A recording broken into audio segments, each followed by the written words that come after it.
Hello guys, welcome to my mini blog. তো আজকের ব্লগটা রাস্তা থেকেই শুরু করলাম। হ্যাঁ, তোমাদের সাথে শেয়ার করলাম আশেপাশের এত সুন্দর একটা গ্রিনারি। আর তোমাদের কেমন লাগছে আমার এই নতুন টাইপের ব্লগগুলো অবশ্যই কমেন্ট করে জানিও। তো আজকে কিন্তু বেরিয়ে পড়েছি আমার বৌদির সাথে একটুখানি আশপাশটা ঘুরতে। তো তখন প্রায় বিকেল 5টার মতো বাজে। তো আমরা বেরিয়ে পড়েছি ঘুরতে, আর তোমাদের সাথে শেয়ার করে ফেললাম আশেপাশের কি সুন্দর পরিবেশটা। তোমাদের কেমন লাগলো অবশ্যই কিন্তু কমেন্ট করে জানিও। তো চলো একটু ঘুরু ঘুরু করে নিই। তো গাইস দেন আমরা চলে এসেছি এটিএমে। হ্যাঁ, বৌদি চলে গেছে এটিএম দিয়ে টাকা তুলতে, তো আমি বাইরে দাঁড়িয়েছিলাম, ভাবলাম একটু ভিডিও শ্যুট করে নিই। তো গাইস চলো তোমাদের সাথে শেয়ার করে দিই আরো সুন্দর একটা জিনিস। হ্যাঁ, এই রাস্তার বিশেষত্বই বলা যায় এই গাছগুলো। হ্যাঁ, কি সুন্দর না, চারপাশে গাছগুলো ঘিরে আছে, পুরো বড় বড় গাছ দিয়ে পুরো সবুজের ঢাকা রাস্তা। আমার তো বেশ ভালো লাগলো। তোমাদের কেমন লাগলো অবশ্যই কিন্তু কমেন্ট করে জানিও।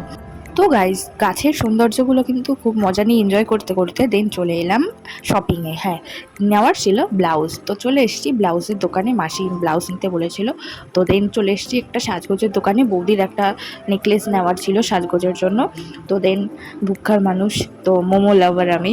তো চলে এসেছি মোমো খেতে, আমি আর বৌদি মিলে। মোমোটা কিন্তু খুব টেস্টি ছিল গাইস, আমরা মোমোটা কিন্তু খুব এনজয় করে খেয়েছি। তো গাইস দেন আমরা কিন্তু রেড ভেলভেট পেস্ট্রিও খেয়ে নিয়েছি একটা। তো দেন আমরা চলে এসেছি পার্লারে, বৌদি আইব্রো করছিল আর দিদি ফেসিয়াল করছিল, আর আমি বসে বসে দেখছিলাম। তো এইভাবেই সন্ধ্যেটা কাটিয়েছি গাইস, খুব মজা করে, খুব ঘুরে।